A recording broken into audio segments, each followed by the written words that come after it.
Ray's Sports and Slams is a Boink Studios production. And now, on with the show.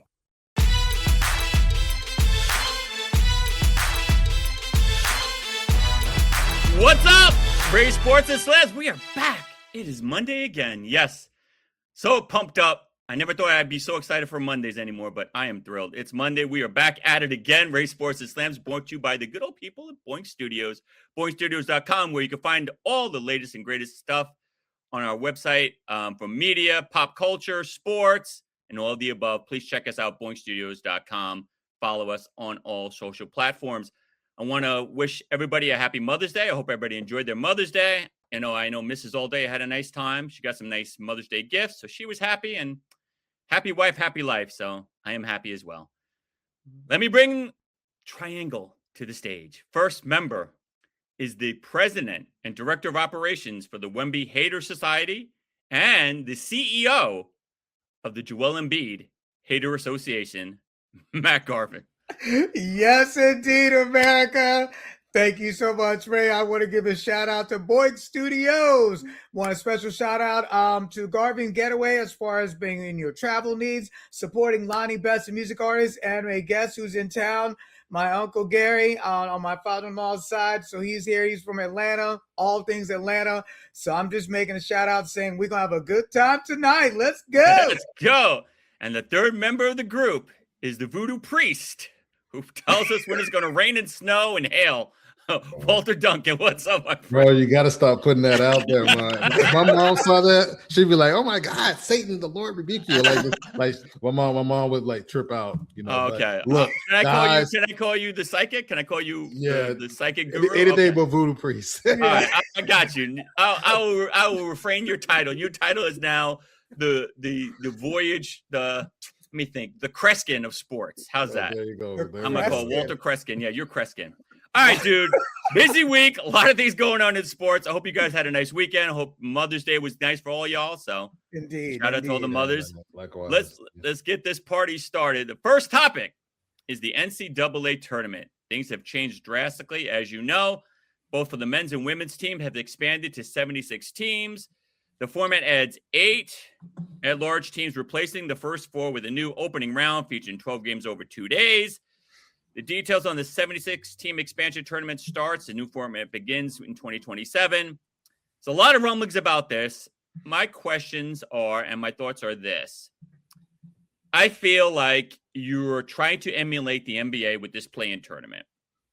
I think having all these extra teams, from my view and from my perspective, and you guys can chime in and let me know what you guys thought. So I'll go to Mack and then I'll go to Walt.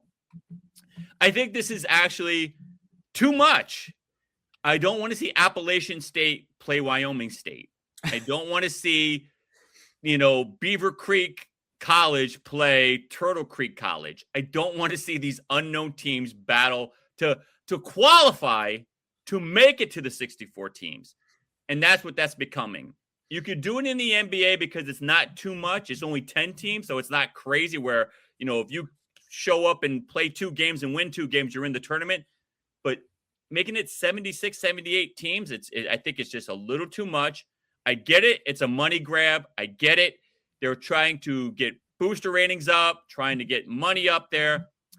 But Mack, my 2 questions for you. Are you for this? Are you against it? Why do you think this is happening? And are you going to watch this if this actually progresses further and this becomes a thing? Okay, so first and foremost, first question. The reality is this. Just past season, there was a team that no one ever heard of that made the 64, and it's called High Point University. None of us knew where High Point was or anything about the school, but they were kind of like, if you want to call them the Cinderella-ish team, like, who's this team called High Point? Now, just so happened one of our good friends, Steve Bowler, his daughter attends High Point. So, of course, I knew about the school just from her going and everything about the school. But their basketball program became news because they made it to the second round. They got to the play-in, beat the first round. They're on cloud 9, 10, 11, 12. So for them, it was a team that everyone now will look for next year because they made into the play-in. Now, this whole idea of 76, 78, great. You're 100% right. I agree with you from the standpoint of it's too many teams. When is enough? You know what I mean? Like we had 64, and Walt will highlight of way back when of how we got to 64. But this idea of moving it to 78, it's only because of boosters and people complain enough that they make a change. I don't think it's a good idea because the idea is supposed to be March Madness. At this point, it spills into April. So it's really not March Madness. A lot of the games happen in March, but now we're going to see if it's 78. You're right. They're going to have to air them and play them, but will America watch enough? Second part of your question, is this a good idea? Will I watch? I don't. It's bad enough now. Like, are we gonna have to do brackets with 78? Are we gonna stick with 64? It's still gonna be the brackets. Like, where does the line gonna start and end with that? I think it's overkill, but we know the number one reason why. And am I gonna officially watch all of the games? No, I'm not. It's only gonna matter to me when we get to 48 to 24, man. I feel you. I mean, let's. So you got a valid point. Before I go to Walt first, let me applaud you. I like your comments. Let me shout out some people real quick who are in the chat. Mr. Jean Pierre, it's all for money. Yeah, John, that's my guy, Jean Pierre. It's actually Jean Pierre, as I pronounce Jean Pierre, sorry. Steve Halling, hey, how are you doing, my friend? Evenings, blessing. More teams may be fun to watch. My concern is that it no longer becomes the best of the best, but just more TV to watch. All right, Walt, I asked you the same question I asked Mack. What are your thoughts on this? The floor is yours, sir. So look, I think that it's good from a standpoint that the newer schools are going to be having access to the funds that come in, right? So this is estimated to generate about roughly $300 million over the next 6 years when they expand. So that's an extra $50 million a year. And so there's going to be about 100 of that money, about estimated 131 million is supposed to be allocated out or dispersed to the participating teams. So kudos to the teams for that. Now, it definitely is a money grab because, there's going to be broadcast deals and all these other stuff. But I think some of the smaller schools are going to get some exposure and, maybe some kids will want to go there. Hey, I'm right down the street from this school. I love basketball. They just made they're a sweet Cinderella stories, and I want to go play for them. So, I think it's going to have exposure for some schools. So I think in that way, it's good. As far as the tournament, I'm not sure. I don't think, are any of those schools going to make a deep run? I'm not sure about that. Are they going to make that much noise? I'm not sure. It would be good TV if they did, but I'm not sure that the power schools are going to lose their spot. You know what I'm saying? To one of those smaller schools, right? So I think it's good for the schools. It's good for the NCAA's pockets. But for the fan that's watching, I'm not necessarily sure about that. And to Mack's point about the format change, it changed to 64 teams back in 1985. It doubled. It was 32 teams, then it doubled to 64 teams in 1985, and then 2001 there was another change. It went to 65 teams. 2011 it went up to they included the first four, so it became 68 teams. So they seem like they're going to keep expanding it, and it definitely is a money grab. So we have to wait and see. Yeah, if you're really into college ball like that and you want to watch all the different games and stuff, then you may love it. But for me, like Mack said, I think I really won't be interested until we get to the last 24 standing or something. Yeah, so we'll see. Yeah, I feel you. All right, my other questions, and I'll go to Walt and then I'll go to Mack. Now that you're gonna have these extra teams, yes, I think you have an excellent point, Walt. This brings money to these teams that probably wouldn't generate this money if they didn't get into this tournament. So if it's gonna help the school fund other facets of their college, whether it's the academics, whether it's their science, music programs, other than that, beautiful. Other sports teams that need equipment, great. From that standpoint, I do understand your point, and I agree with you 100%. That's a great sell. But for the fan, for the dollar revenue fan who's paying for revenue ads, am I going to pay X amount of dollars to promote Appalachian State places, Dog Prairie University. Like, it's just, I feel like I don't know who's going to spend this money, what companies are going to go out there and invest in this stuff. So it's like, unless the NCAA is going to come out of their pockets based on the whole tournament itself and say, hey, these other teams will throw you some money, for being in this, great. But if it's going to be based on them generating, their own revenue, I think it's going to be really bad. So again, Walt, what do you think about that, and what's your take on that aspect of it? I think at the end of the day, it's for the fan aspect. I think that if you love college ball, you love college ball, and I don't think that's going to change that for you. I have to wait and see. Me, I love the pro game a little bit more than college ball. I love basketball. That's my favorite sport, but I like the pro level game a little bit more. So I think it has to be to that individual fan, because you're right. Like if one of the power schools plays like, Hodunk University or whatever, like how much are they going to have to pay for the tickets for those fans that want to travel and see their school play, right? Is the NCAA going to comp some of that stuff for the families and stuff like that? So I think that the NCAA is doing a good thing, because the schools will have access to some funds that they probably wouldn't have before. So that's good. But from the other standpoint, I'm not sure about the fan and how that impacts them. It may bring, more revenue to that city, say, one of those other schools are, ranked higher than, one of the other power schools that they play, and they have to travel there. That may bring revenue to that city. So I'm hopeful that it works out for those smaller schools, but we just have to wait and see. Mac? Okay. Thanks, Brother Ray. So I've got one word for you: boosters.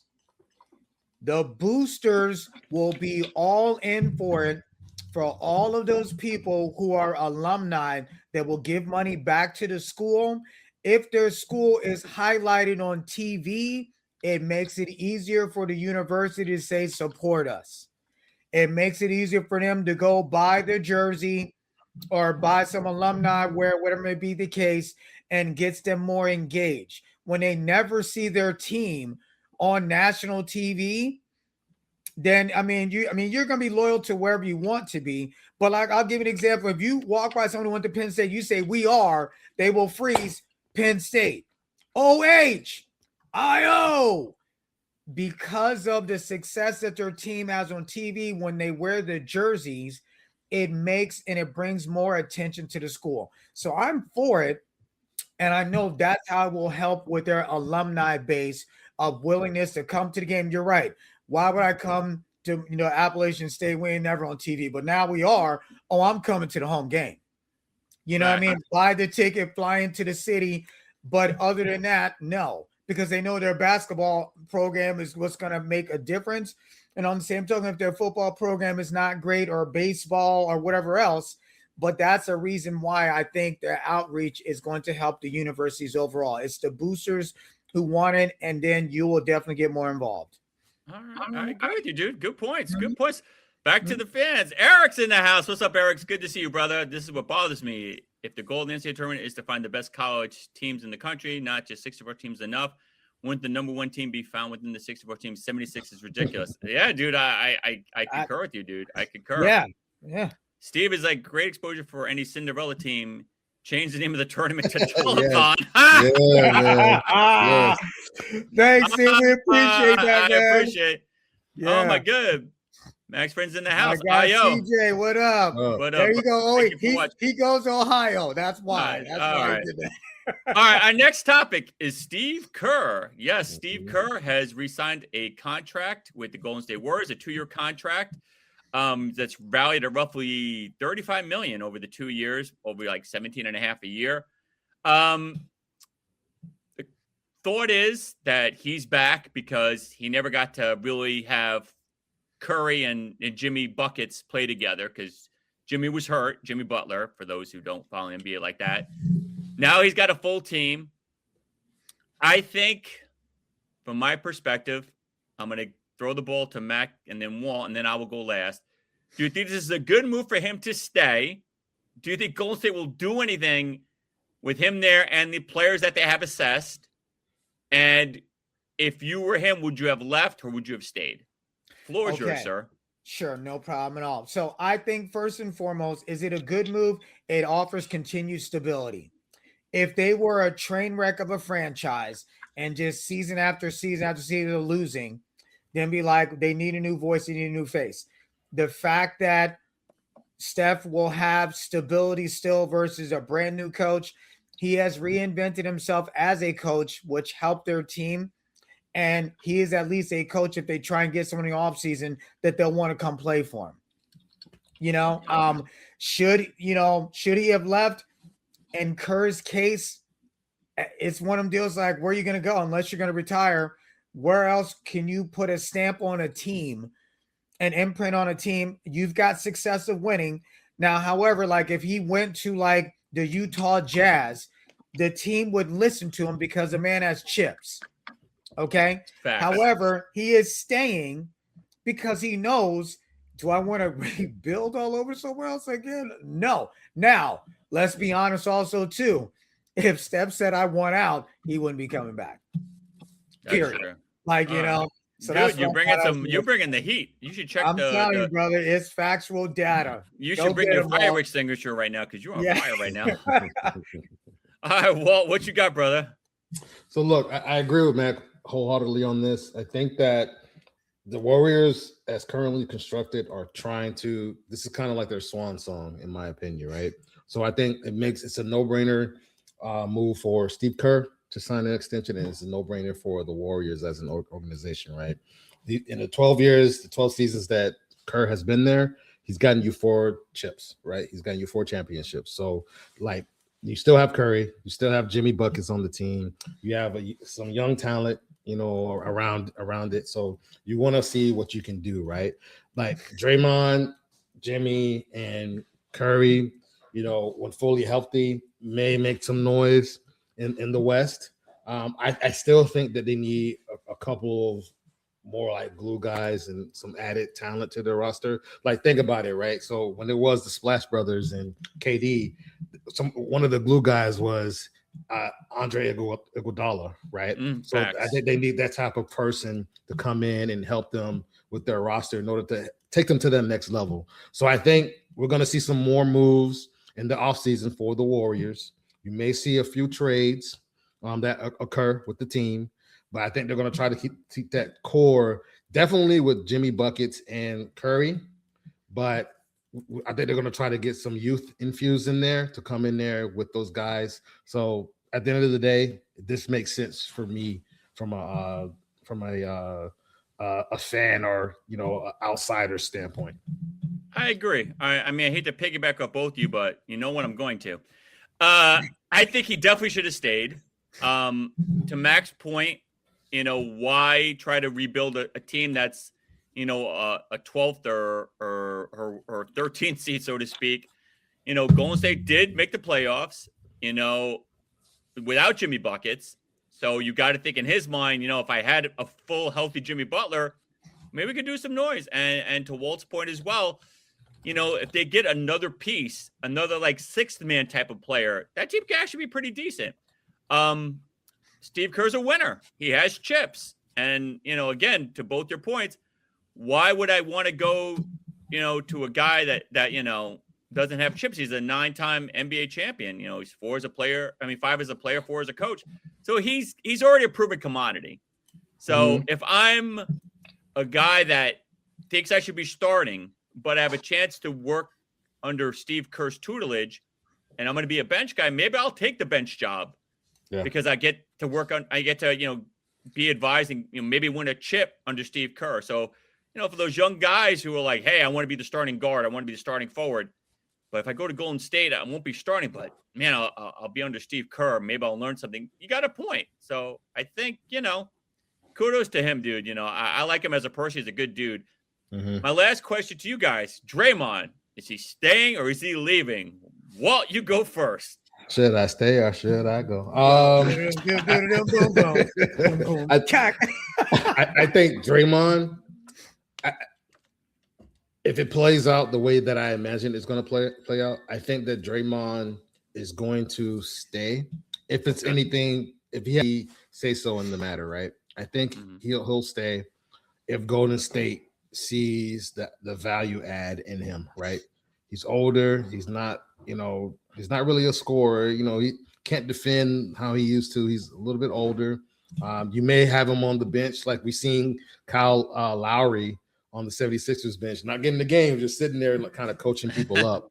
So I think you may keep him there from that standpoint. But I think that's about it. I think you might want to infuse some youth.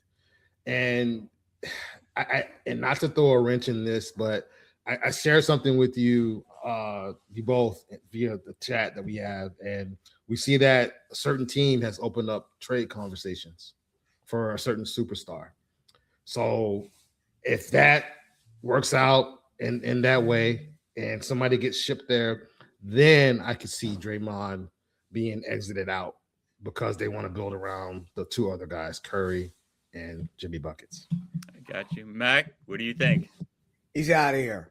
Wow, Mac is calling it right now. He's saying he's gone. I'm telling you right now, this guy has been in conversation on the trading block at least twice since he's been there. His antics and stuff that he has done, the fact that the NBA commissioner Silverman will have to have a discussion with him about how many game suspension it's going to be. When right now he finished the season as a good guy, you know what I mean? Obviously, we all know that Steph definitely would want him to stay, but it's going to come down to business decisions also too.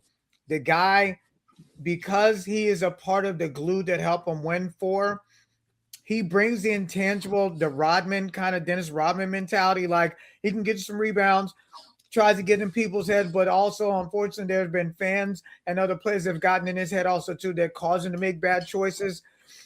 And I think if he Walt, check this to see when his contract is up, because that'll be the determining factor depending on his behavior. And if it happens again, I think for 100% sure they're definitely going to let him go. And at this point, we're seeing he's 14 seasons in the league also too. It's just going to really depend on his mentality. Now, keep this in mind also too. Steve Kerr is going to make the call. I don't think ownership will, because I think they've given him full autonomy with this franchise. Keep in mind, he played for the Bulls, okay? Way back when. I mean, I'll recall the year for you. Back in '95 when the Bulls, and he was on that 3-peat run, him and Mike got into a scuffle, and Mike was on his case trying to harass him, and he turned around and punched Mike. Like, yo, get off my back. And he stood up to Mike. And Mike was facts. like, okay. So it's not like Draymond can try and steamroll him or come in like, demand something. No, I'll cut you if you keep it up. So I think he knows that, but I think now they're at the point where, bro, your talent is starting to fade, and it's inevitable. Steph Curry is the man. You're not. They'll bring in someone else, and Jimmy Buckets can really kind of replace him anyway, technically, but yeah, I don't think he's going to be around for the next 2 years. Unfortunately, I'm going to side with Walt. I think he's staying. I think it's too much money on his contract. I don't think someone's going to pick up that contract. I know if I'm a coach, I don't want to have him pick up that salary, because unless he opts out, I don't know how that would be constructed. Where would Golden State have to pay him if he left? If another team had interest in him, who's picking up that salary? If he opts out, that he's a free agent. He's a free agent. But if he doesn't opt out and another team wants him, they're gonna have to cup up that money, that $20-some-odd million, correct?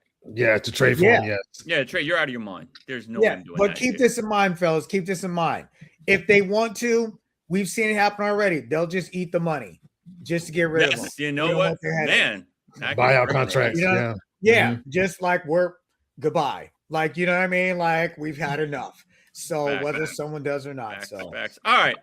We're switching gears. We're staying in the NBA, and we're talking about the New York Knickerbockers. Yes, indeed. The Knicks swept the Sixers 4-0, beat the brakes off them in game 4, I should say. I'm sorry about that. 114, 111. Most threes in the history of the playoffs. 43 first quarter points. This was like a butt whipping of butt whoopings. This was like I dirtied my Sunday best butt whoopings. This was I told you to be home at a certain time and you were late butt whoopings. This was crazy. McBride had 25. Jalen had 22. All right. I'm going to start this off, and I'm going to tell you these topics, and let's get into this. First, Joel Embiid, you are a train wreck. You are healthy, you are hurt. You are healthy, you are hurt. When you play okay. When you don't, you're a mess. I don't know why you made such a push to get to this point to just get mollywopped by the Knicks. Kudos to the Knicks, and I think I've said this before. You can check Raise Receipts. The Knicks are one of these teams. One day they could beat the Oklahoma City Thunder. Next game, they can't even beat the Sacramento Kings. So this team is such a wishy-washy team. But now, to the Knicks fans, I have to enlighten you on something. Yes, you're there. You're in the Eastern Conference Finals. Kudos to you. I'm going to actually, you know what? I'm going to applaud you for doing this. But I'm going to give you a wake-up call. You haven't won a chip since the parting of the Red Sea. Since Moses brought down the Ten Commandments. I don't know what crack you're smoking. You are not the 2015-16 Golden State Warriors. You're not the late 90s Bulls. You're not the early 2000 Lakers. Heck, you're not the 2007 to 2010 Lakers. You're none of these dynasty teams. Please stop. Please stop. I urge you to stop. I'm happy you guys got there. My wife's a diehard Knicks fan, so I'm happy you're there. I am from New York. Stop all this ish because you still haven't won anything. You're there. You have another mountain to climb. You have two mountains to climb. So please, I'm urging you, Knicks fans, please stop. Stop tapping me on the shoulder when you see me. Oh, Knicks! Please stop. Walt, the floor is yours, sir.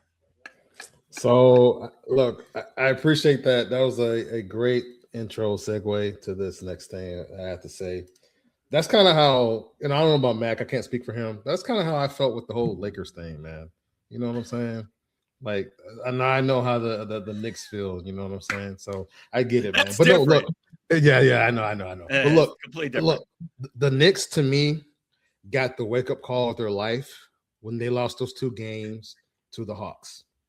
I think they shifted into gear and they were like, hey, these guys are coming for us, and if we don't get it together, we're going to find ourselves at home with all the expectations that are on them, and they're carrying into the season, right? Yes, I think they're in a flow, and this is a time of the year that you want to get into a flow, right? So right now they're in a flow. It took a scare from the Hawks, but they're in a flow, right? This is the second series in a row when in a closeout game they scored over 140 points or more. So to me, the Knicks are locked in. I think they have a legit chance to reach the finals, but because the other 2 teams that are playing right now, I'm not sure they can deal with the Knicks. They can score and stuff like that. They play solid defense, but the Knicks did that in these last 2 games against the 76ers, a 76ers team that was somewhat fully. Look, I know Joel Embiid is a walking Band-Aid, but look, they had all their players available to them, right, to play. OG was out the last 2 games, and the Knicks still put it on the 76ers. So kudos to the 76ers. The fans, look, I understand. I'm sure I see Spike Lee all in the games. He's all hype and stuff like that. We have to wait and see. Look, they won the midseason championship, like you say, Ray. You know, the midseason champs. Let's wait and see before they start declaring like, hey, let's have a parade for them, you know, in New York, like they've already crowned them the champions. They still have some work to do, like you said, Ray. But kudos to them for doing their thing so far. All right. Mack, what you got, brother? Listen, I'm going to remind America there was a year that the Knicks did go to the championship, and they played against the Rockets. Game 7, Jonathan Starks stunk up the building, scored only 10, 12 points the whole game. I still smell that. Woo. Yeah, and of course, that's the last time they've been in America. Someone tell me the year. Our subscribers, tell me the year, and I'll definitely enlighten you. This is one of them deals, Walt, you just touched on it.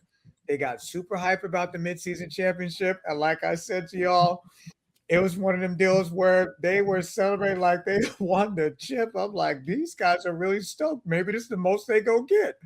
But at this point, they are playing well. And as the CEO of the Presidential Club for the Joel Embiid Hater Society, I am going on record to say that Philly got what they I shouldn't say got what they deserved. What I'm saying is that guy's so hot and cold, and he was on the court. And you're right. The fact that is it AO is what they call him or OA? The guy OG. He was gone, didn't matter. And Joel Embiid is on the floor. Joel Embiid had the nerve to say, I don't even know if I'm going to be back next year. Bro, you are a non-tradable asset. No one he's going to be back next year.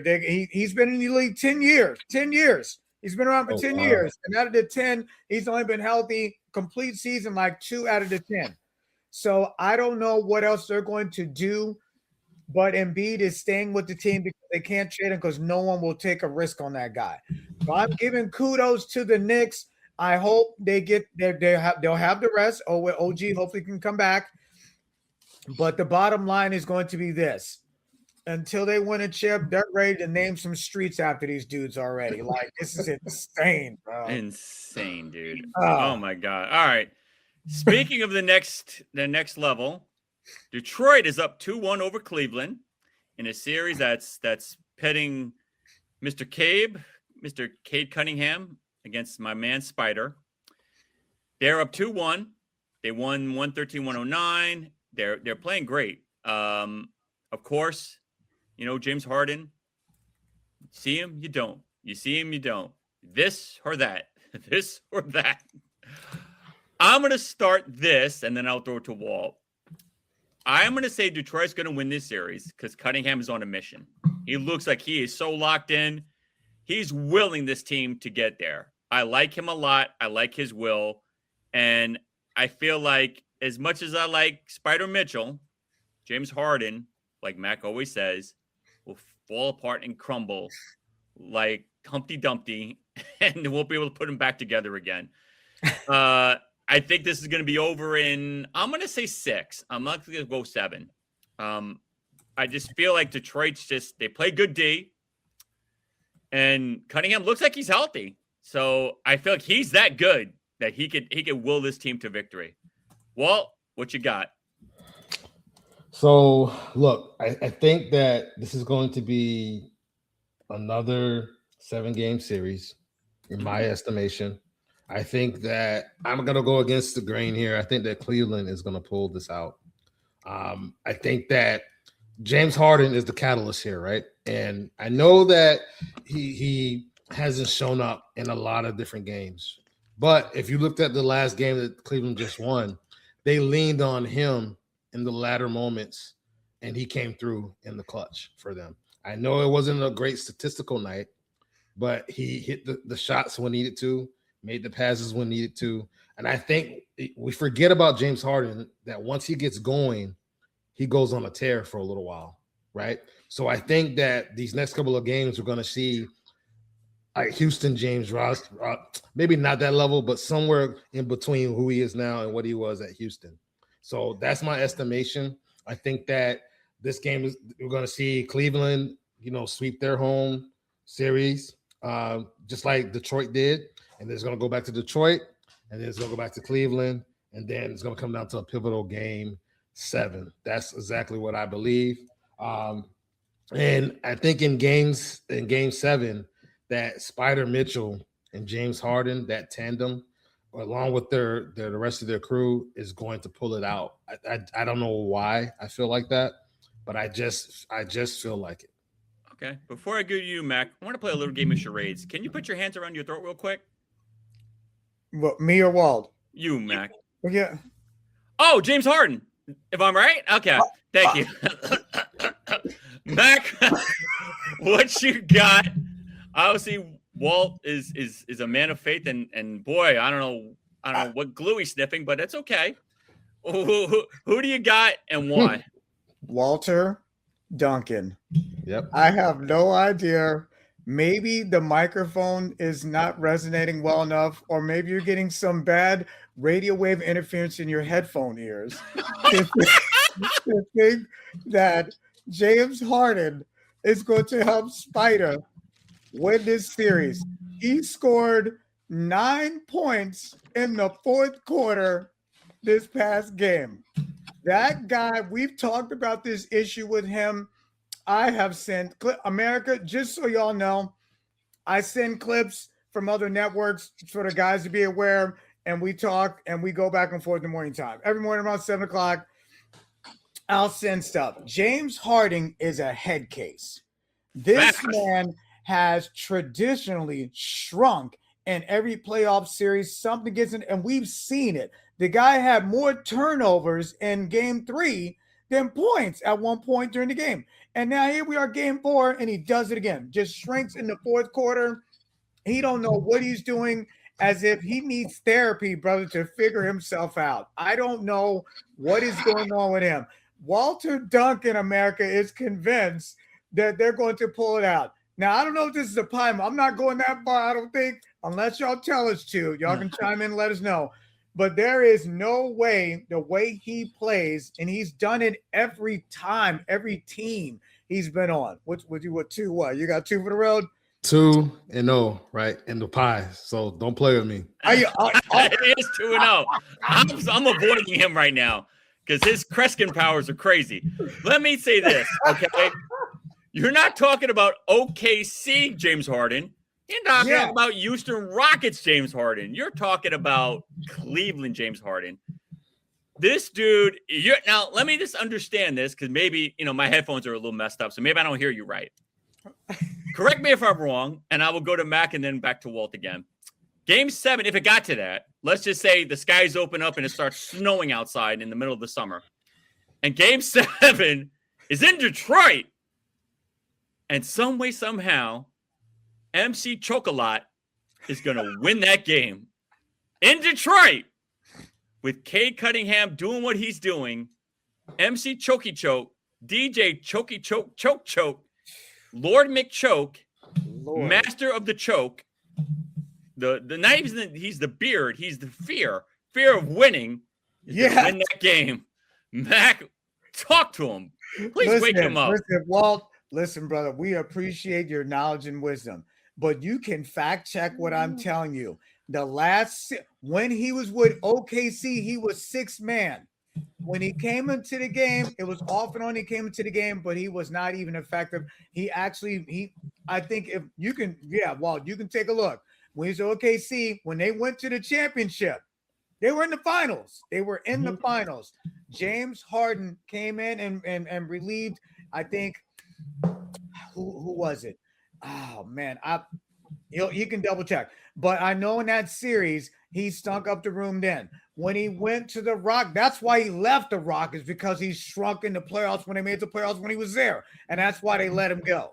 Bro, this dude has a history of it. And that's why I said he needs therapy. He is Captain Choke City, bro. Like he can't get out of his own way. And when the first game started, I'm like, let's see if he can do it. And sure enough, game 2, that's when we went back to regular James Harden, sink up the room, turnovers out the wazoo. And at one point, and I appreciate Spider going on record in game 3. We need to create more space for James to get his shots, blah, blah, blah. I'm like, no, it's him, bro. He's just going to keep doing it until you guys lose. So, Walt, I don't know, bro. Like I hear you. Before I go back to Walt, let me shout out some fans, because people are commenting. People are getting hyped in this. The beard has to show up. Yes. Jeff Peter, what's up, sir? Thank you for watching. I appreciate you tremendously. He's saying, look at this. Let's read that again. Maybe I'm not reading this right. All right, we'll take this series. Thank you, brother. I appreciate you. All right, Walt. I'm going to call you the president of the James Harden fan club. Go ahead. Look, like I say, like Tupac said in the song, it was Jay-Z. All I need in this world of sin is me and my girlfriend. So everybody's against us. It is what it is. Look, I just see the writing on the wall here. I know Detroit is the number 1 seed in the East. I know they have Cade Cunningham, who's a dynamic athlete. I just think and I believe that that for some reason this is the year. I understand his history. I understand all those different things. LeBron, he did it earlier in his career, right?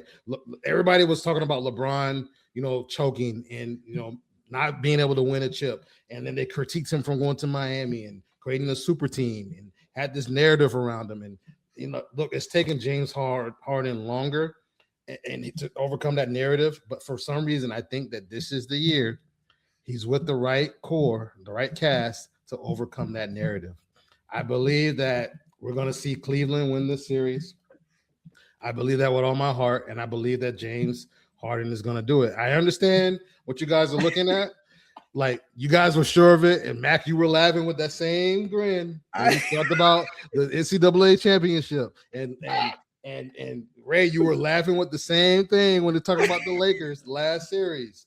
So it is what it is. So if I'm wrong, I'll eat humble pie, and I'll gladly do it because okay, all right. But I'm right. I don't go against Walt. No, Mack, if you want to do it, come on, Ray. Don't. No. You know what? I don't care. Yes, I'll take Detroit. Let's go. I'm in. That's a pie on that. I don't care. Exactly, pie on it. Because I just don't see it. I don't see it. If it was in Cleveland, I would be like, you may be right. Game 7 is going to be in Detroit. It ain't going to come to Game 7, but okay. Yeah. We shall see. Yeah.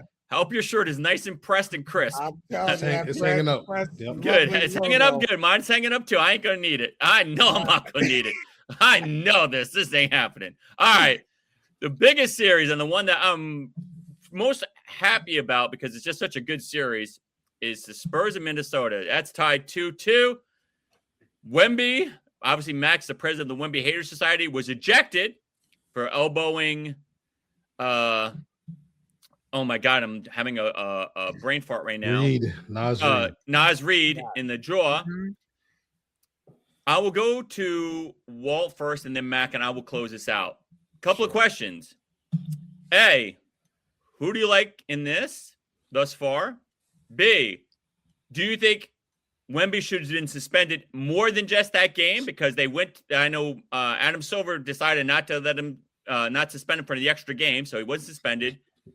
Do you think he should have been?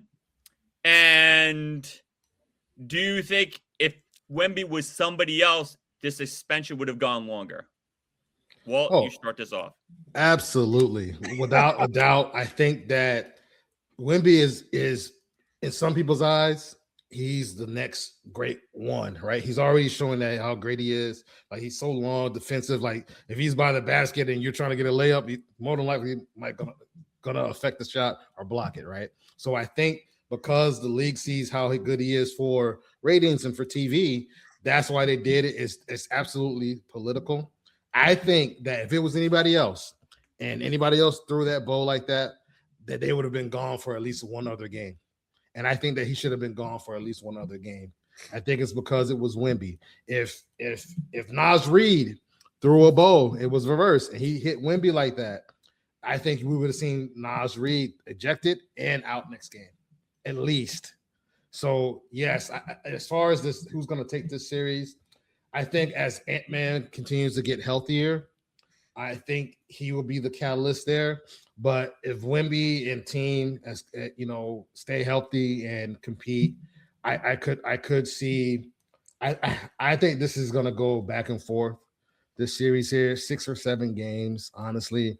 And I think it's going to come down to those last seconds, those last minutes, which team can do enough and pull away at the end. I believe that San Antonio, even when Wemby was gone, still competed in this game. They took the lead a couple of times. So they have a good team, good enough to compete without him. So I think as long as Wemby is available, that right there gives me the edge slightly towards the Spurs. All right, Mack. Okay. Same question, sir. I appreciate Walt's content. He's a man. He's philosophical in his thoughts. Again, we'll find out about that other series. I think I think Walt is on the right path. This is an up and down battle. As a second question, I don't know who's going to win this one. Your first question, do I think he got the right call? And Walt nailed it on the head also, too. Me being the president of the Wemby Haters Society, I was first and foremost in line for this, and I'm like Ludacris, throw them bows. He definitely did. When you take a closer look, because they slowed it down a lot, and of course I sent it to the fellas. You see this? You see this? He it looks like he kind of grazed him on his chin, but obviously the movement is up towards his chest. It looks like it was kind of in between, not necessarily square on his chin. And I think Adam Silver, just like Walt said, this guy's the face of the league. Let's just leave it at where it is. And, it would just be ejection for the one game. I won't suspend him another game. And if it had been like Draymond Green, 2 more games.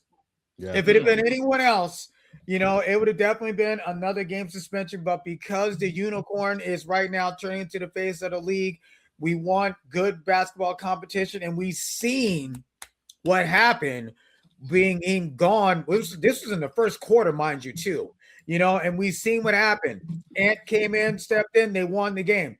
If he would have been gone the next game, we're almost, I shouldn't say sure, it would have been almost a slam dunk guarantee that the Minnesota would have been up and they'd have won another game because he wouldn't have been in the game at all. But because of the disparity and because of what's going on, these two teams, and you're right, Ant's getting a little more healthy. He's going to be back. He's going to be rolling. He came off the bench again. Soon as Wimby got ejected, he was in the game for the rest of the game. So it wasn't like they waited till halftime. Are you reading my notes? So I'm like, ta-da, we wonder why they won. I'm not surprised. Now, had they lost with Ant and Wim gone, then I'd be concerned. All right. But I think that's where we're at. All right. I will say this to Mack's point. The minute Wemby was out of there, Ant was like, yo, I am ready to go. And he looked like the Energizer Bunny. He was like, give me the rock. I got this. He was on a mission.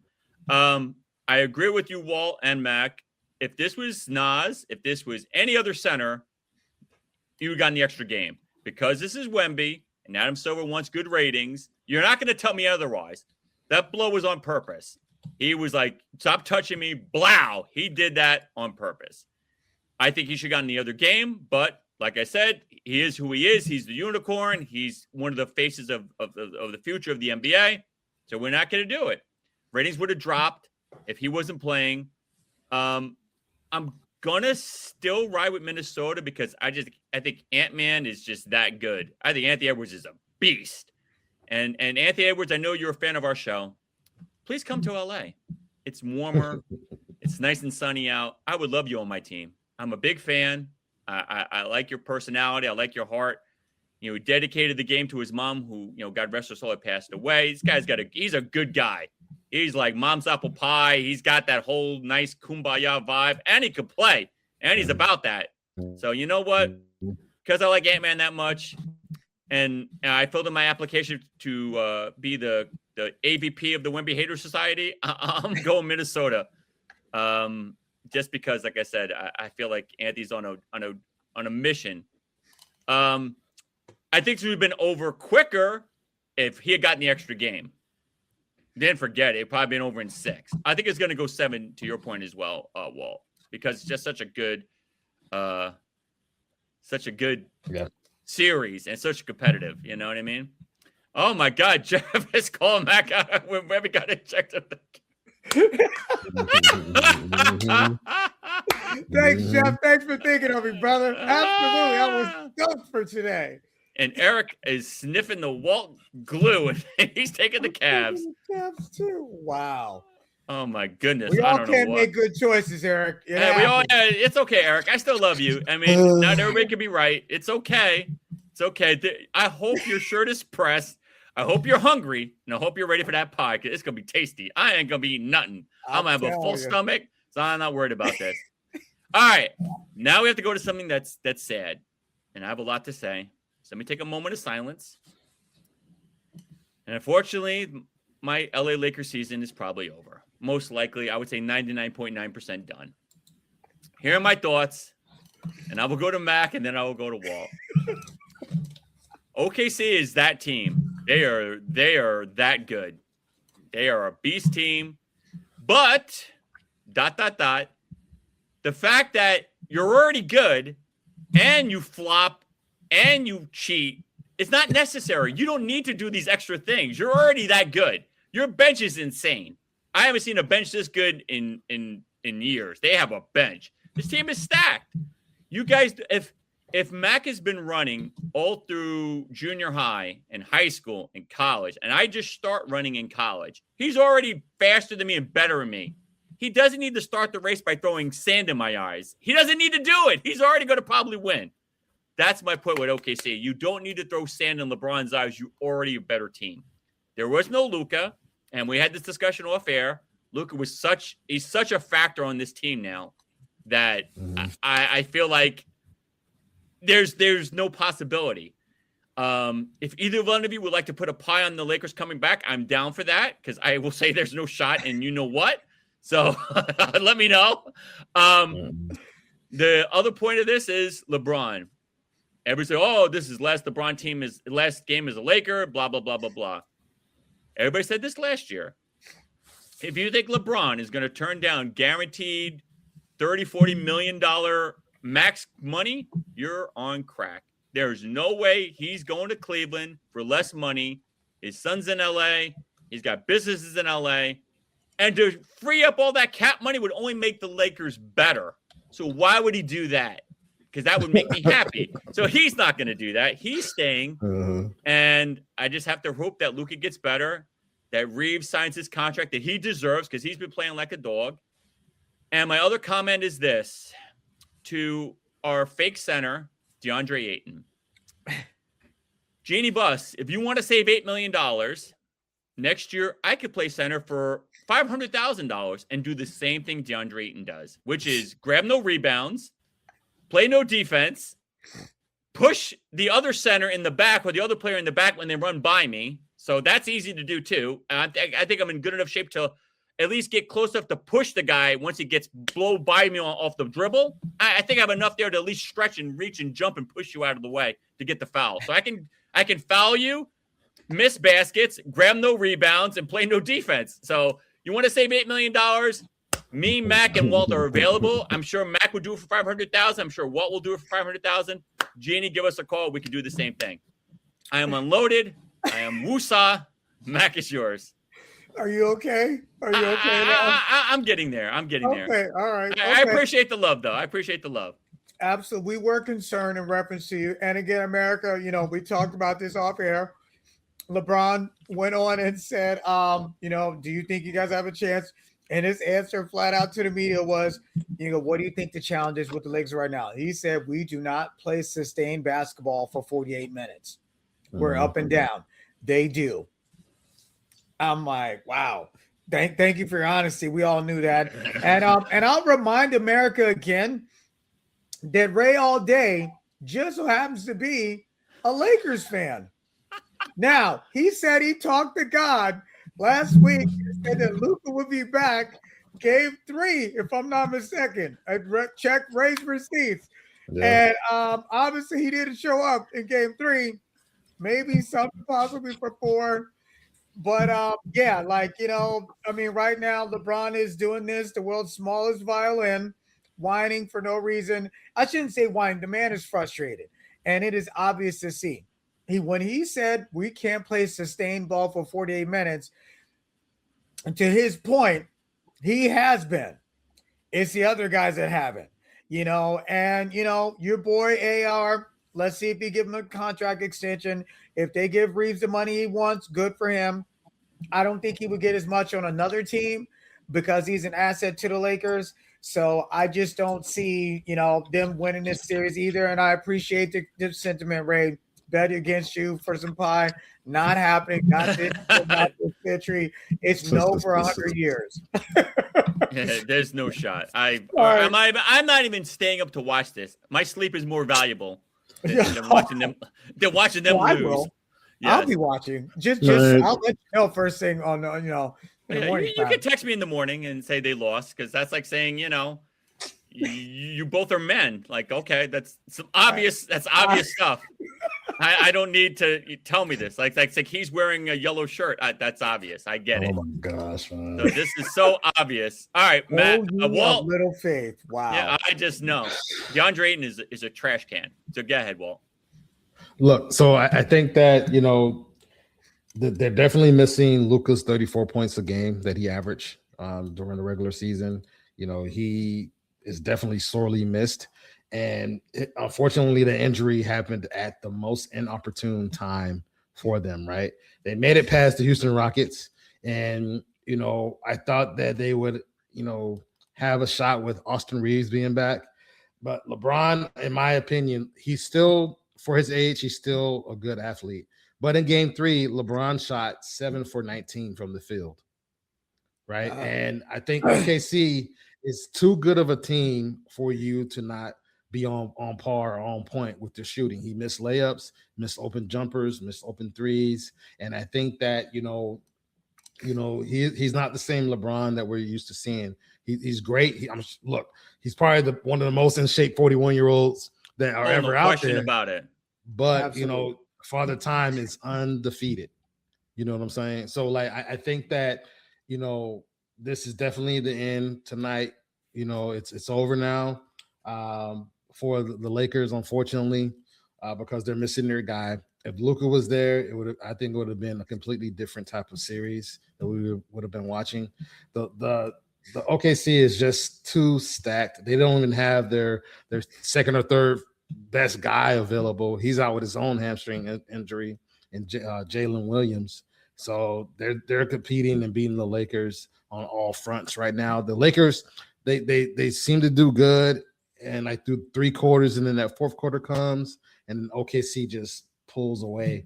And the thing I don't like about OKC watching them is you can tell that they're confident, but I watched them during the game, and it seems like they're almost cocky. So part of me wishes that they would get a scare from the Lakers, and the Lakers would win 1 or 2 games in a row. But I have to live in reality and just really go with what I'm seeing. Does OKC get a lot of calls? Do they flop? Yeah, they do. But a lot of other NBA players and teams flop and carry on and embellish, as well. So, what do they say in the NFL? If you're not cheating, you're not trying. Yeah. So it's part of the game. All right. What about my point with DeAndre Ayton and LeBron? You said I even bring him up. He's get him out of there. DeAndre Ayton, he should be one of those guys that comes in with the second unit. He shouldn't be starting. He can rebound, but outside of getting you 10 rebounds, what else do you have? And what do you think? Do you think LeBron's staying or going? Should I stay or should I go? LeBron has a player option, right? So he cannot, I think in his contract, he cannot be traded without saying, yes, trade me. I'm not sure that Cleveland already unless Cleveland blows themselves up and after this season, I don't see LeBron going there. And if you have an option to opt into $52,600,000, I think you're going to opt in to stay with the Lakers because it's good for your wallet, right? And his son is there. So I don't see LeBron going anywhere. And I think I read somewhere that he's trying to get the max next year for a contract of $58 million. So look, the Lakers can't trade him without him saying, trade me. So I don't think he's going anywhere. And as you recall, last year he got his max contract. Mm-hmm. We left the Lakers with no cap money. He'll do it again. And to your point, Walt, that's a lot of money. He don't need it, but he's going to take it. And it is what it is. I don't see him leaving. It just financially doesn't make sense for him to turn down $50-some-odd million. Because if he does opt out and request a trade, he's not getting that money in Cleveland. So we're both on the same page. My man Eric Cologne says, Rays recruiting again. Yes, I do want Anthony Edwards on the Lakers. Nothing wrong with that, Eric. I know you do too. Deep inside, you're like, yeah, I think that's good. So I appreciate the love. And my man says sweep. It is what it is, dude. All right. Yeah, Gene. We are switching gears and we are leaving the hoop world and we're going to the NFL world. And JETS decided to waste some MONEY and sign Bryce Hall to a 3-year extension for $45 million. Bryce Hall is the only piece of the puzzle that the Jets have right now. He's getting $29 million guaranteed. For those who don't know, he's making more money right now than, yes, folks, Christian McCaffrey and Saquon Barkley. We had this conversation off air.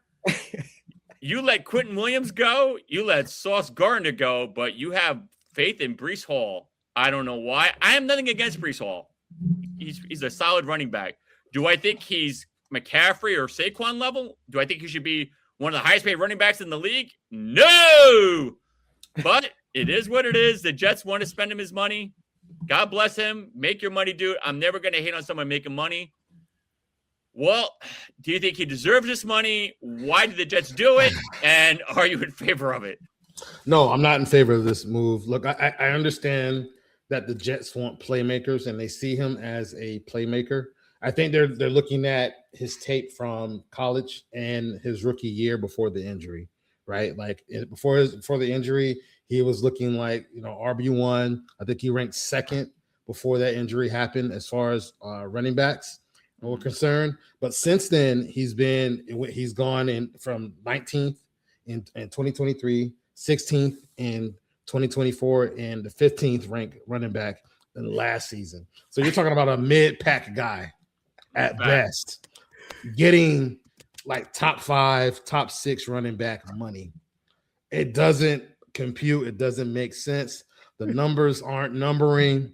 Whatever the math, you know what I'm saying? Math ain't mathing. The math ain't mathing. There you go. Yeah. So the math ain't. I was gonna say that the math ain't mathing. Yeah, the math ain't mathing. So, look, I think that kudos to the Jets trying to be loyal to this guy, but I think this is one of those deals. They're giving it. They're blessed on his potential, and not. Yes, he has the talent. But can he produce? Like, are the Jets going to go anywhere this year? Why pay that guy so much money if you're not going to go anywhere and not focus on other aspects of your team, like shoring up the defense? You got Wilson at wide receiver, and you drafted Cooper, at wide receiver. So you may have 2 dogs there, and you have Geno Smith at quarterback. Like, I guess you're trying to win now, but are you really going to do anything in a stacked AFC against everybody else? Nah, it doesn't make sense to me. All right. Before I go to Mac first, well, I want to applaud you. That was some stuff right there. Walt I like. Not the one that thinks that Cleveland's going to win, but this Walt is like, I like this. I like this version of Walt. The one that brings the thunder and knows what he's talking about. All right, Mac. Ball is yours, sir. Listen, folks, we meet before we talk about these topics, and I brought up the simple fact of who else you got? You let Sauce go. You got to hold on to someone. They got this money, have to pay somebody. And America, let's be reminded, it is the JETS, dumb. Like, they don't know what they're doing as an organization. The owner just has them as a team. He owns another team also too. I think it's either soccer or something else. Like he owns another franchise. So this is just, decorations that he's putting on his table. They have not yet done anything successful, and they're letting town go. The coach said, "We believe in you." You got to believe in somebody. They got to hold on to something. They should have held on to Sauce, I think. But Breece, he got his money. You're right. Based on his potential of what he could possibly be. That's what everyone hopes. But the bottom line is this. They had to hold on to something. They are trying to build their offense. That's why they drafted a wide receiver.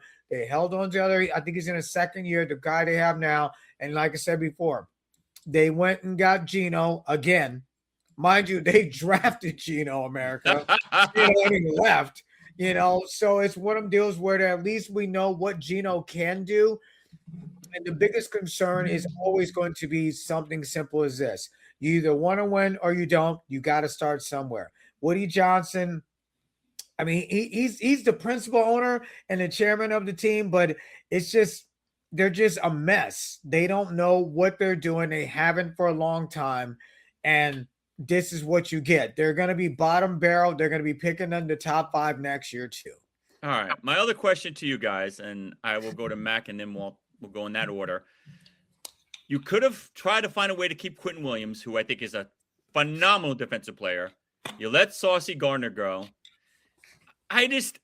You're going to tell me that Breece Hall, I understand you think that potentially, he could be that guy. Maybe you're paying all this money for hopes.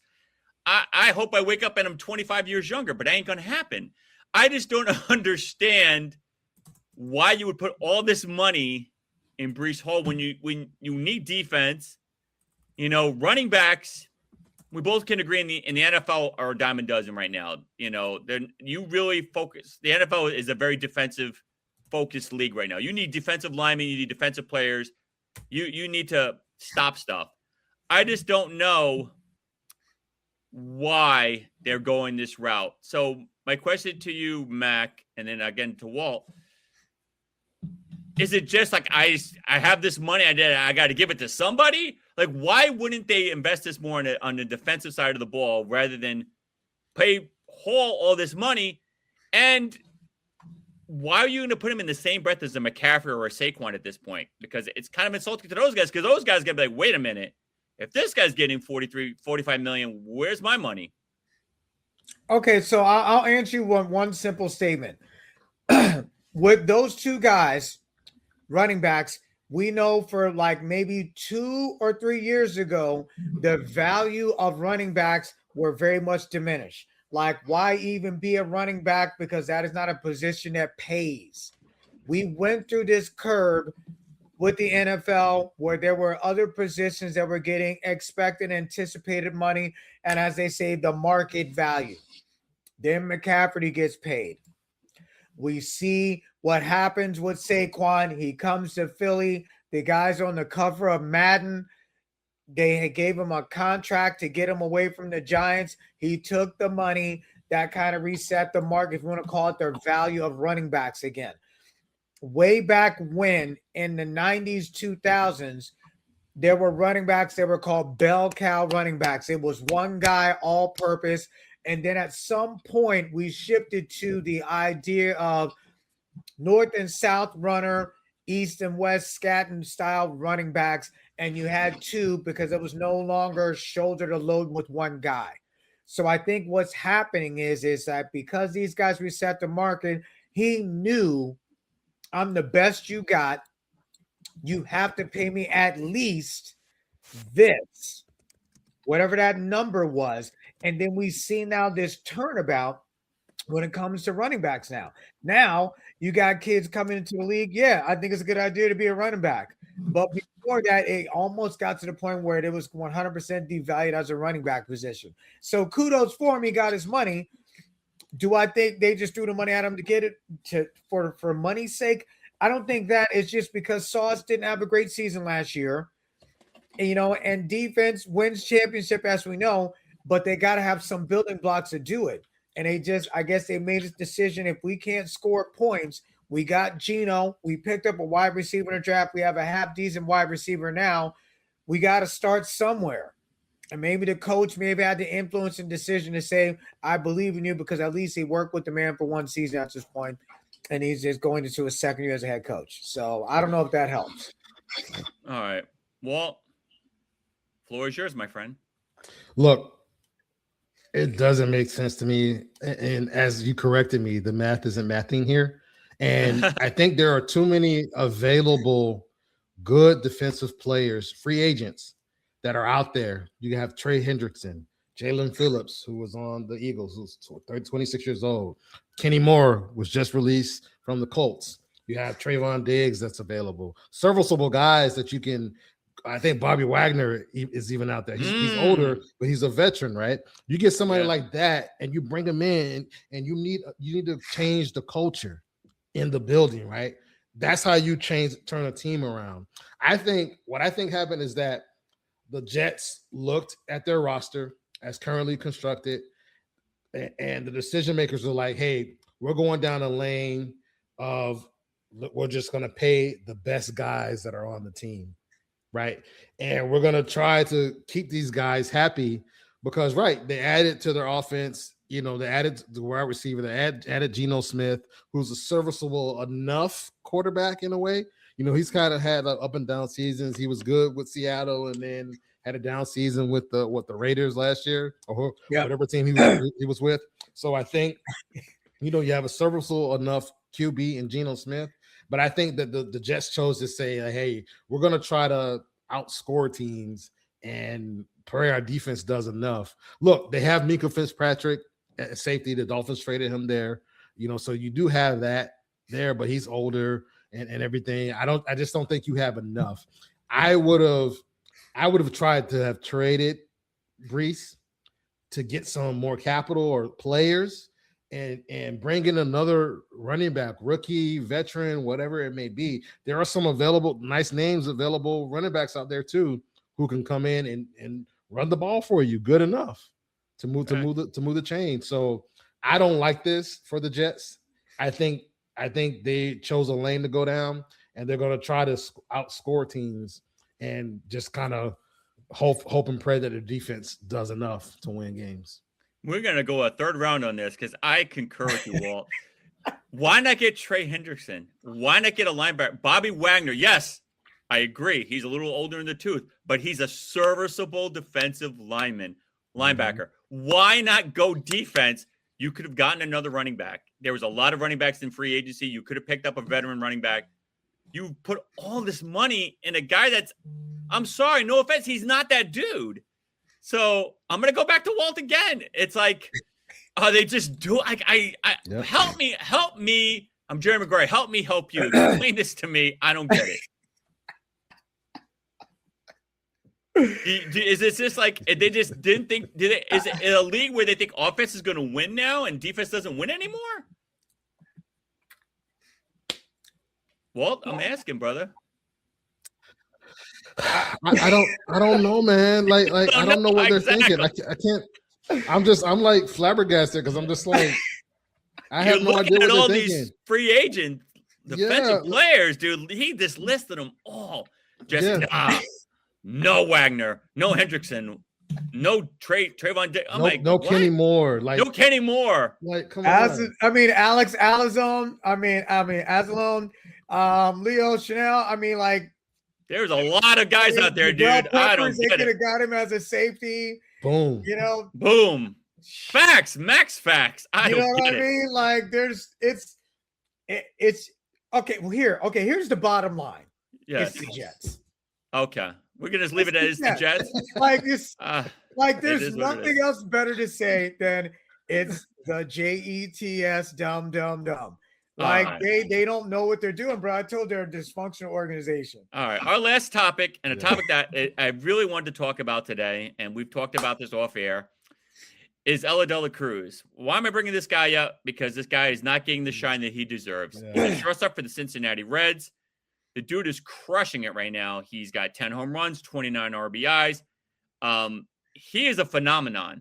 And I think if this dude was on another major marquee team, even the sticky Mets, he would be a rock star right now. Forget the Dodgers, forget the Yankees. This guy would be crushing it there. My question is to you guys, and I will go to Mack first and then to Walt. Why is he not getting his shine?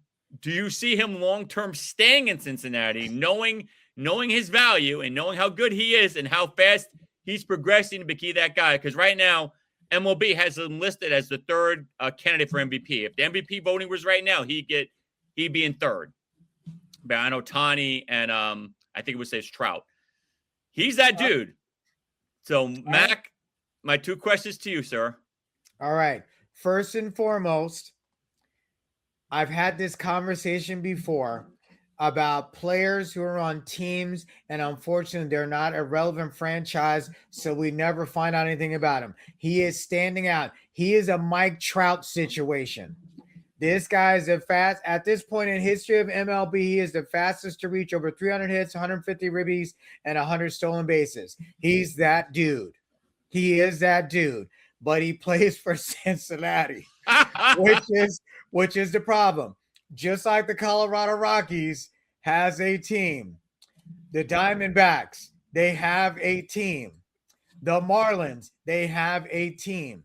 But because then the markets that they're in, and we've had this discussion before, if for some reason the Dodgers become a three-peat, and if they kill him, whoever they're playing in this series, like they beat them 9-4, 6-2, whatever it be to get like disparaging, they will have to come together as an organization, as a league, and say, we got to put a salary cap. We can't have the disparity anymore. Our fan, it's bad enough baseball is looking for new fans, but this is not a way to get them either if it gets that bad. I think because he's in the market that he's in, but he's shining now, and that's why we're talking about him. And I think that's his situation. If he stays with this idea of loyalty, I mean, kudos to Trout, but they paid Trout. But they can't afford to pay him because of their market that they're in. And that's why I think he will leave, because he cannot get paid like he wants to, like he will deserve to be. And ownership to say, we just can't, buddy. We just can't. And of course, every good player wants to go to a better team. And will the Yankees try and go get him? Absolutely, because they've got the Yes Network and they can pay the guy, and they'll gladly come over, and Judge will be with him and they'll be shining. And if they win a chip together, Cincinnati's going to be like, well, we're never going to do anything. All right. Before I go to Walt, Mack, I hope you have a fire extinguisher, because you're on fire, dude. Ah. Oh, my God. You are on fire. Walt, what you got, dude? I feel what Mack said. He's got some great arguments. Yeah, look, Ellie, he's been improving since he came into the league in 2023, right? If you look at his statistics over the last few years since he came in, his batting average has continued to increase. That means he's hitting better, right? And he's dynamic because he has the power, he has the speed, right? So I think we're just fully seeing him come into his own and, you know, just be this dynamic superstar that he's coming out to be. He's only 24 years old. So technically, he truly hasn't really even reached his prime yet. You know what I'm saying? So, like, what is this guy going to be when he reaches that prime zone? And I think if the Cincinnati Reds want to do the right thing, they need to build around him and say, hey, we have this dynamic superstar in the making right before our eyes. Let's build around him. If we have to spend money, if we have to do what we have to do, let's do it. Otherwise, I feel like someone of his caliber is going to want to go somewhere else to a bigger market. I don't think it would be the Yankees. I think it would probably be the Boston Red Sox. Right? You know what I'm saying? Following in Big Papi's footsteps, following in those different things, right? Like I think you would see him there, a storied franchise, and you bring a player of his caliber there. Why not? You may turn that franchise around. So kudos to him. I'm excited to see what his because his career trajectory is like to the moon right now. So I'm excited to see where this guy ends up, and maybe we might be seeing the start of the one of the all-time great careers if he stays on this trajectory. All right, my other point is this, and to both your points, I see both your arguments. To Mack's point, you know, he could go to a team like the Yankees and he's not going to get paid on Cincinnati. But I could see Walt's point and saying, hey, you know, we're going to have to cut some people. We're going to have to sever some contracts and pay this guy. It's going to be what he wants to do. Now, he could be the king of a small pond. My argument to both you guys, he goes to a team like Boston, the Dodgers, the Yankees, the Mets. He's going to be a medium-sized fish in a big pond, because other than Boston, it's if he goes to the Dodgers, that's Ohtani's team, no matter what you tell me. You go to the Yankees, that's Aaron Judge's team. You go to the Mets, that's Francisco Lindor's team. Boston, they don't really have a face right now, so I understand your Boston argument. But I'll go to Walt first. If he does stay, you know, do you think that would provide ammunition for other players to want to play there? And if you were him and you were to leave, what team would you want to go to? So look, I'm not necessarily sure when you look at the list of teams that are out there and, you know, may have some wiggle room when it comes to finances and salary cap and all that stuff. I don't think Cincinnati is going to be at the top of the list. Look, they're the Central League right now. They're at the bottom of the league. All the teams in the NL Central have winning records. So even though Cincinnati has a winning record right now, they're still at the bottom of that league currently. So I think that he would be well served to go to a bigger market if he could work that out in a trade or whenever his contract is up, right? So I don't see Cincinnati being able to attract enough talent there to build around him in that area, because I'm not sure that players are going to want to come there to play for that. I don't want to see him going to the Dodgers. I think I would see him going to a team that has legacy and is storied. I think I would see him going to the Red Sox. I just look, he would be the guy there. He would be the guy. Build around him, get some. And he's pitching in Dominican, there. so there's that Dominican culture. I hear what you're saying. Valid points. Bring him to Boston, put them on the map again, make him be the face of baseball in that city, and see what you guys can do. Because then they fired the Red Sox fired they fired Cora. The Cora this year. So look, why not? They're in the midst of change. Go out and get your next guy and see what he can do. Mac, I'll let you end this. You know what? Walt, and I think Ray, you would agree also too. There is no way they can afford to keep him in Cincinnati. And why would someone go to Cincinnati? There's no social life as far as nightlife. I mean, every city has their quirks, but Cincinnati is packed right between two states. It's just there's no nightlife that we're aware of because they're a small market. Like, like Colorado Rockies, there's no nightlife. You're going home after the game. There's no city life in Cincinnati to really spotlight to go do. So if you're going to draw people to come to play for this city, it can't be just him the reason why you're coming. And that's the difference that LA gets.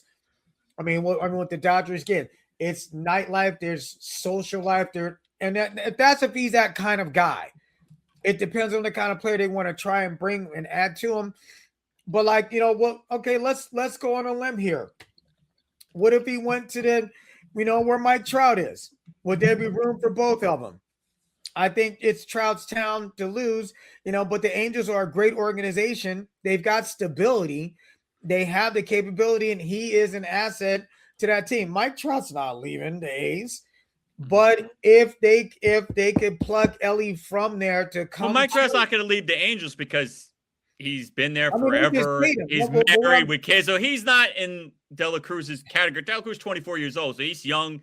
I don't know what his status is, if he's married, single. I don't know about that, but he's still young enough where, to Mac's point, he probably wants to go out and have fun. And other than going to a Bengals game, what are you doing in Cincinnati? Exactly, and that's why the Bengals pay for their players also too, but football is another topic, but it's just, I just don't think he would, I just don't see it feasible for other players for them to cut to try and save him, to keep him, because they know he's their best asset. It's like this. There's this grass field out here and there's one lawnmower and there's a lot of broken ones in the way. He can't cut all the grass, and that's the problem. Like they don't. That's another organization where they have this gym. What do we do with him? We can't. Dude, you're preaching. All right. Yeah. Our final buzzer. This is where you can ask us anything about anything. Bring the comments on. There was a lot, so let me get to them. So I apologize for folks wondering why didn't you read my stuff? Mr. Whitfield, owner needs a tax write-off. He's talking about the JETS. Yeah, that's my guy, Des. Good looking out, brother. Glad you were here. Eric Colon, perplexing the NFL general has monetarily devalued the running back position over the last several years, which I don't agree with. I do. Yet the Jets give a contract like this. Preach, Eric. There we go. The most advantaged team, top to bottom, the NFL, to respect to the Cowboys. Cowboys are one of the best teams in football. I don't know what you're talking about. But I agree with you 100%, dude. Yeah, I don't know what they're doing, dude. And Jeff brings up a great point. Didn't people learn the lesson with Russell Wilson and Aaron Rodgers? Oh, my God. Oh my God. Facts, dude. All right. This is a great question. And we could guys end this with this. With De La Cruz, Ella, if he were to go to the Mets, Lindor would have to be moved away. Anyway, I would not count on him going to Toronto to play with just Vlad. Toronto has shown a willingness to throw Bingman around, so I wouldn't discount them. Just food for thought. There's no way Lindor's switching positions because it's Lindor's team. They should call the Mets the Lindors because it's. I don't see him leaving. I don't see him switching positions. Food for thought. I would love to see it. Him go to second, but I don't see it. Yes, Vlad would have that Dominican connection, so I see your point. I don't know if Toronto has the market and the money to get someone like him because they're gonna have to pay this dude big bucks. Walt, before I go to Mack and answer the question, you could look up when does his contract end, and then I'm gonna obviously go to Mack first on this question. Do you agree with Eric? Could you see him going to either the Mets or Toronto, and if so, why? Mack, you got it, brother. Well, you know what? Let's keep in mind Toronto just let their big fish leave. So my thought is this: like, would they be willing? Well, they didn't pay the guy, and they let. I forgot the guy's name. Who was with Toronto? Bo Bichette, exactly. Yeah, Bo Bichette left. They got to get someone to come to the stadium to pay these tickets and sit in these seats to watch these games. Now, do I think it's realistic? No. And Ellie, you're right. It's possible. You know what I mean? With Ellie, with Vlad. I mean, it's possible. I don't see it, man. And again, Toronto is a small market. There's nothing to do there. And you definitely don't see him going to the Mets. No, not the Mets. You're right. Now, mind, let's keep in mind. Let's keep this in mind. When we had the situation with the Yankees, A-Rod comes to the team. Everyone was like, why on God's green is he coming? What did the captain of the team do? He took a different stance because he knew if we get this guy, I will move positions to make sure A-Rod is comfortable being, I think it was second base, if I'm not mistaken, and locked in, and they want a chip. They want some chips together. Is it possible? Lindor would have to put his pride aside and realize this kid is the star. They're coming to see him and me. So it is possible. Okay. You know what I'm saying? Like, it could be done. He has played second before, so it's not like it's foreign to him, but I don't know, dude. I think yeah. I mean, you have a point. It's not like he couldn't play second. I just don't see why he would want to. But we shall see. Walt, I'll let you end this one. Look, I don't. Toronto may be a good team to pair him with Vlad. Toronto may be a good team to pair him with Vlad. I could not see him going to the Mets. Toronto right now, I just looked up, they only have about $20 million in available cap right now. I don't know if that's going to be enough. As far as Ellie staying in Cincinnati, he turned down a multi-year contract already earlier this year. So unless they break the bank for him. He's saying that Lindor gets traded. Okay. So he's adding more to the puzzle. I'm sorry to interrupt you. I don't see that happening with the Mets. Like, even if that were to occur, I don't think Ellie wants to go there. I think that if he doesn't get a contract that breaks the bank, he's definitely going to want to go to another team. I think one of those big market teams, like we talked about. I don't see him going to like a team like the Mets or anything. Maybe the Cubs. So you're going with Boston. That's maybe the Cubs, maybe the Boston Red Sox. That's why I could see him going to. I'm gonna piggyback on you and say Boston, but I like Mack's vision of the Yankees. Yankees have money, and the Yankees, when they want somebody, I just don't see Lindor leaving positions. I don't see the Mets trading him. So we shall see, dude. All right, dude. Well, that is a wrap for tonight. I want to thank you guys again. Another fire Monday, dude. Oh my God. I never thought I'd be so happy to see Mondays anymore, but man, Mondays are just such a joy. I'm going to let Walt say his parting shouts. Floor is yours, sir. Look, America, we appreciate you. America, we appreciate you. Our dedicated listen fans. Keep telling a friend to tell a friend. We appreciate you. We appreciate your efforts. We're going to see if I'm going to be eating humble pie. And if you let me know what type of pie you want me to eat if I do lose. Or, it's probably going to happen. Tell them what pie they have to eat. Keep shining, America. All right. Stay in the studio, my friend. All right, Mack. First of all, me and you aren't going to need to eat any pie. So Make sure you have a full stomach next week because yes, Walt's gonna be eating. He's gonna be eating a lot of pie. Then let me ask you this: if he loses, that's 2 pies he's got to eat, right? One for both of us. I think that's fair. I think you got to eat 2 little mini pies. Sample from both. Maybe a little sample from both. You I'm need fair. to get this one, and you need to get that one, and a sample for both. Double fist. There you go. All right, sir.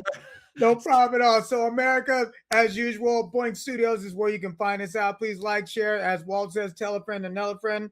I want to give a special shout out again to Garvin's Getaways. As far as being his travel agent, Ms. Val Garvin, she can take care of all of your needs, whether it be flights, whether it be cruises. DM me for more details. Keep on supporting Lonnie Best as well. And America in general, you're right. It was Mother's Day. So I do hope everyone got an opportunity to share thoughts. And for those who mother may be gone, may you embrace that day also too yesterday with just reflection of good memories. So other than that, America, keep like, share, and subscribing to Boink Studios. Thank you, brother. Stay in the studio. All right, that's a wrap. Thank you again for watching Ray Sports and Slams. I appreciate all that love. It is amazing. We are really just doing our thing. Please like, share, subscribe. BoinkStudios.com is where you can find us. Next week, Walt will be eating some tasty pie. I'll be doing the cha-cha slide and laughing. And me and Mack will be on a full stomach and just watching him eat. Thank you, guys. I will see you next week. Have a good night. See you Monday, 6